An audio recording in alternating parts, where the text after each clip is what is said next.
Okay, so hi. I'm trying to post movie reviews again, so this is the easiest way I can do it without like driving myself crazy trying to edit. But I just got out of How to Train Your Dragon, The Hidden World, and I'm gonna start off by saying I'm very biased towards these movies. It's a good bias because like the first one came out and I was like 12 or 13 and it was my absolute favorite movie. It still is one of my favorite movies, and I really love the second one. And if you know me personally, you know that I don't shut the fuck up about these movies, and I have not shut the fuck up about The Hidden World since I saw the trailer back in October. So the bar for this movie was pretty high, but like it wasn't like insurmountably high, because with the first two movies they both like kind of met on a similar level of quality, that I like wasn't concerned going into this one that it was somehow going to be worse or not as good. And I have to say, all three of these movies do have a very streamlined level of quality that has just sort of kept it at the same like merit. It's a good thing because they're all very good on their own. I recommend them to everybody. Me personally, I give them like 10 out of 10 all the times. I know if I rewatch them now, I'll probably knock it down to like 9 or 8, but they're very good movies. So now that that's out of the way, I have to just kind of scream about how much I like this movie and like the very few things that I found wrong with them as I sit inside my very hot car. I should probably move to a shadier spot. It is so fucking hot today. Okay, so as I move to a shady spot in this parking lot, I have to say that this movie is downright gorgeous. If you've seen any of these movies, you know that. And of course, DreamWorks, with their How to Train Your Dragon movies, they've kept up with the technology that's been progressing with animation. The detail's very beautiful. The character animation's very beautiful. The dragons look absolutely amazing, as always. That's kind of the selling point of this movie. If your dragons look like shit, and it's like, don't make the movie. We don't see a whole lot of like new dragons up close like we did with not one, but number 2 with Kate Blanchett's dragon and the dad's dragon, and then of course like all the other background characters that got dragons in the second movie. This one, there's only one new dragon, which like I won't say it's designed because it is like really good. Well, I can't describe it. It's because it's a freaking, I'm going the wrong way, Jesus Christ. I hate small. But there is one dragon in particular that I wish we could have gotten to see a lot more of. Well, 2 dragons in particular that I wish we could have gotten to see a lot more of, because they were just like absolutely stunning. As I said, DreamWorks has always been top notch with their dragon designs in these movies. And he's trying to hit something. Oh shit. Oh wait, hold on. Let me get my life together. So, is this a stop sign? It is a stop sign. So, like I said, their animation and their quality and the dragon designs and the Viking designs are all really great. There's go, turn the corner, drive, shit. I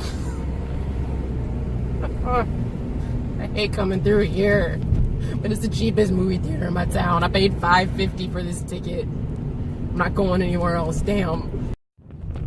Oh wait, nope. Okay, am I gonna hit somebody? No, I'm good. But like I was saying, good animation.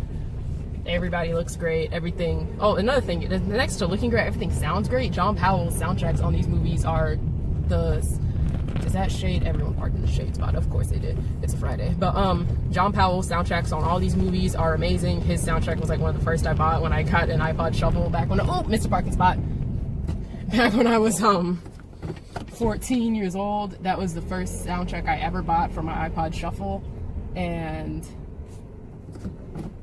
that soundtrack actually introduced me to my favorite band in high school, this Icelandic band called Sigur Rós, and the guy Jónsi, the lead singer for that band, he has done the songs for all 3 of the movies. He has another song in this one, which is not my favorite out of the 3 songs that he's done, but that's also just kind of like I don't want to say nostalgia thing, but like just a thing of me like having stronger feelings for the first one. So like the song in the first one's always gonna be my favorite one, but the song in this one's good too. The soundtrack is amazing. John Powell, I don't know how the fuck he does that. I don't know what Greek god of music he's been fucking to keep the quality of these soundtracks as good as they are, but it sounds great too.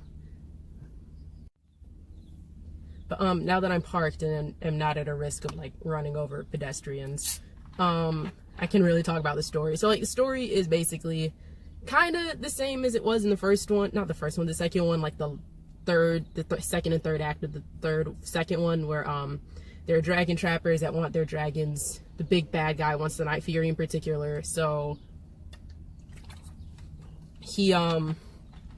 so Hiccup, of course, has to be like, oh shit, I gotta like save my people, but also save my dragon. How can I do both?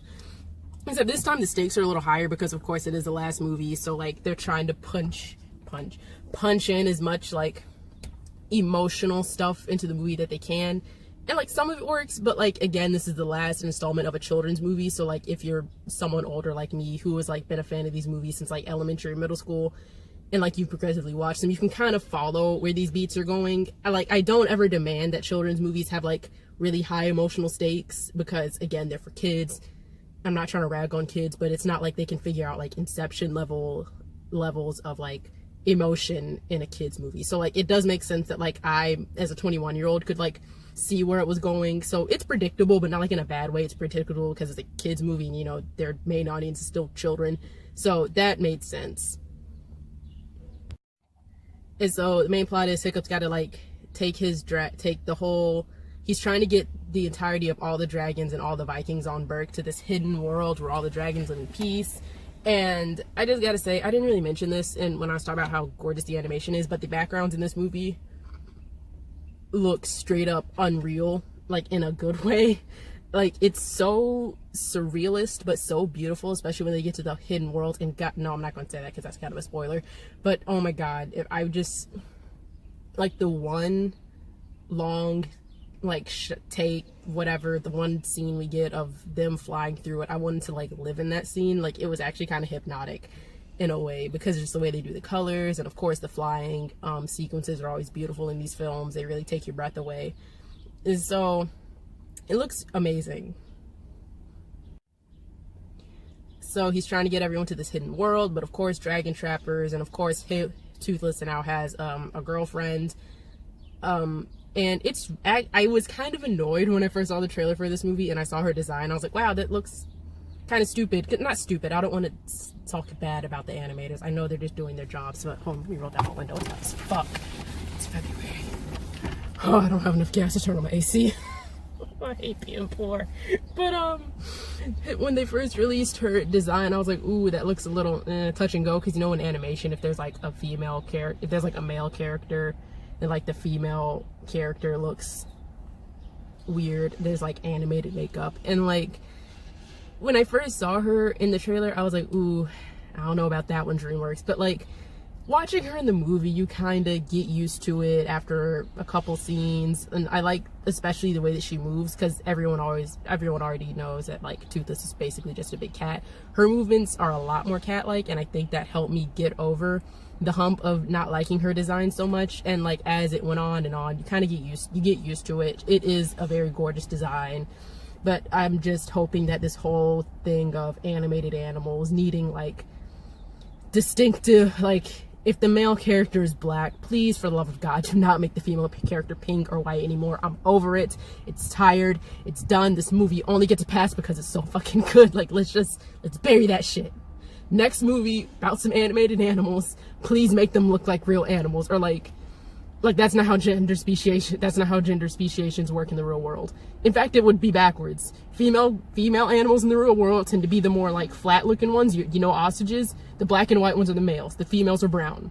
Let's do that. The males are the flashy one in the real world. Stop doing this shit in animation. Okay, I'm done.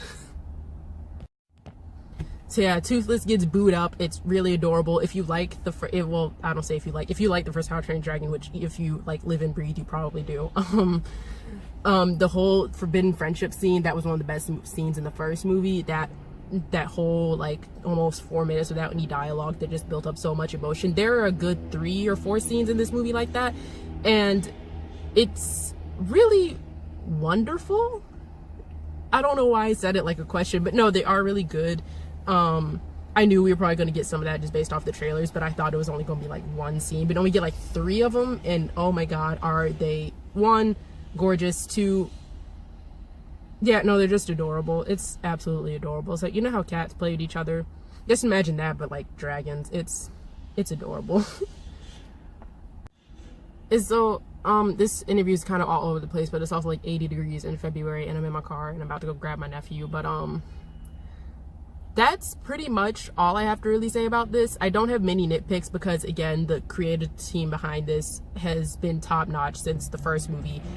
And they followed through the second one, and they very much followed through with the third one. It, like I said, it does hit all those familiar emotional beats. If you're over the age of like 11, you can see them coming. But this is a very satisfying, it's a more satisfying, it's the best. Let me take that back. So yeah, those are all my good things and the very few bad things that I had about the movie. The whole thing with Toothless's girlfriend's design was a bit of a segue, but whatever. But these movies have always had a straight line of quality. It's a very high line of quality, so that's not a bad thing. It's easily DreamWorks' best movie. Well, these three movies are the best movies easily since like The Prince of Egypt. I'm so serious. Like, I love DreamWorks, but like a lot of their movies have been hit or miss the last decade, and it's really frustrating. This is a very satisfying wrap up to the movie series. I hope they don't bring it back. Like, I'm not saying that to sound cynical, but it's a Toy Story 3 type of situation where the finale was very well deserved. If you grew up with these movies, you had that emotional connection. So like, I had that connection with How to Train Your Dragon movies, and so I hope they leave it at this. I feel like DreamWorks is smart enough to know that because this is their best material that hasn't like gone into complete memedom like Shrek has. I think they know that they need to leave it at this.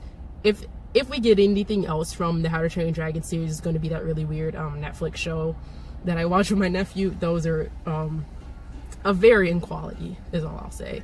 But How to Train Your Dragon: The Hidden World, I recommend it. So hold on. No, okay. Somebody's calling me and I can't see my face on the camera. But anyway, if you like the first one and you like the second one, you're definitely going to enjoy this third one a lot. Check it out. It was a mistake seeing this on Steve Irwin's birthday because I was already an emotional mess this morning, but seeing this and just like all the emotions that it brought up out of me just really fucked me up. I was sobbing in this theater. It was ridiculous. But yeah, check it out. You'll probably like it. If you are a human person with like eyes, ears, and general emotions, you'll like this movie.